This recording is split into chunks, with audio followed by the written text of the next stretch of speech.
नमस्कार। आप सभी का मेरे चैनल पर हार्दिक स्वागत है। आशा करती हूँ आप सभी कुशल रहे। चलिए हम अपनी व्याख्या को आगे बढ़ाते हैं। जैसा कि आप सभी जानते हैं कि हम लोग ऋग्वेद के पहले मंडल के तीसरे सूक्त के पहले मंत्र की व्याख्या कर रहे थे। तो तीसरे सूक्त का पहला मंत्र है अश्विना यज्वरी ऋषो द्रवत्पाणि शुभस्पति पुरुभुजा चनस्यतम। इस मंत्र का हम अब तक अश्विना और यज्वरी ऋषो शब्द का अर्थ समझ चुके हैं। चलिए अब हम आगे बढ़ते हैं। इस मंत्र का अगला शब्द है द्रवत पाणी। द्रवत पाणी का अर्थ हुआ शीघ्रता से समृद्धि पाने के लिए। इस शब्द को अगर विभाजित किया जाए तो द्रवत प्लस पाणी यह दो शब्द आते हैं। द्रवत शब्द ध्रव धातु से बना है जिसका अर्थ हुआ गति यानी स्पीड। द्रवत का अर्थ हुआ मिलने वाला, तीव्र, जल्दी से दौड़ना, तुरंत, बह जाना आदि। और पाणी का अर्थ हुआ हाथ, दुकान, बाजार आदि। अर्थात द्रवत पाणी का अर्थ हुआ गति के साथ जाना, अर्थात ऐसे वाहनों का निर्माण करना जो हमें गति से एक स्थान से दूसरे स्थान पर ले जाए।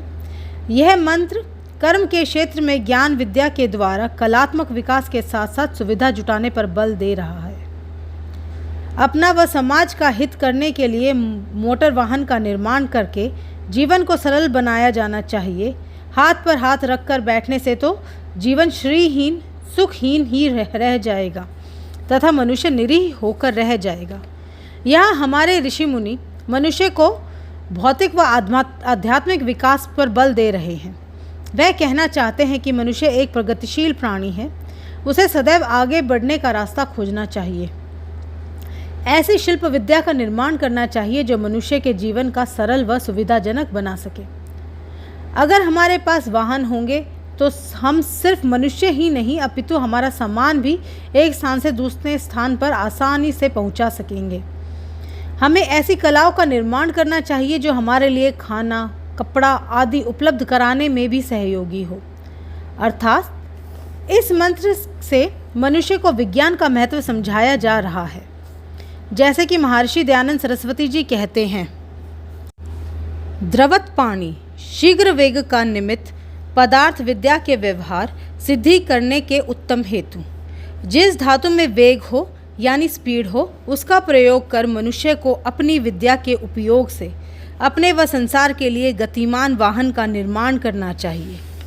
अर्थात इस निरुक्त में जो कि धूस्थान शब्द है, धूस्थान का अर्थ होता है आकाश, ऊपर स्थित आदि।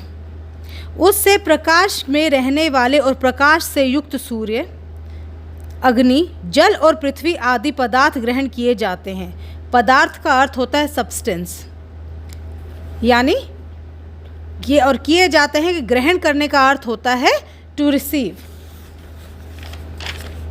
अब अगर हम देखें तो सूर्य, पृथ्वी, जल, अग्नि यह सब ऊपर से यानी आकाश में है और हम पृथ्वी पर विचरते हैं। सूर्य से ताप मिलता है, अग्नि से जल, अग्नि से और जल से हमें एनर्जी यानी ऊर्जा के स्रोत हैं और हम इन्हें स्रोतों या पदार्थों की मदद से अपने लिए वाहनों का निर्माण करना है जो जल, पृथ्वी व आकाश में गतिमान हो।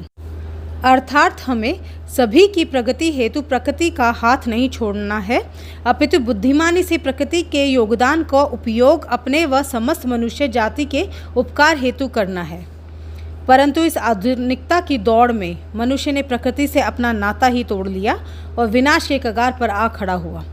तो आज जब हम ये बड़ी बड़ी प्रकृति को सजोए रखने की बातें सुनते हैं, काश हमने इन सभी ग्रंथों का अध्ययन ना छोड़ा होता तो हमें यह सब नहीं सहना पड़ता, क्योंकि ये तो हमारे महान ऋषि पहले ही समझा चुके थे कि मनुष्य का उत्थान प्रकृति से सामंजस्य बनाए रखने में है, ना कि प्रकृति से विपरीत।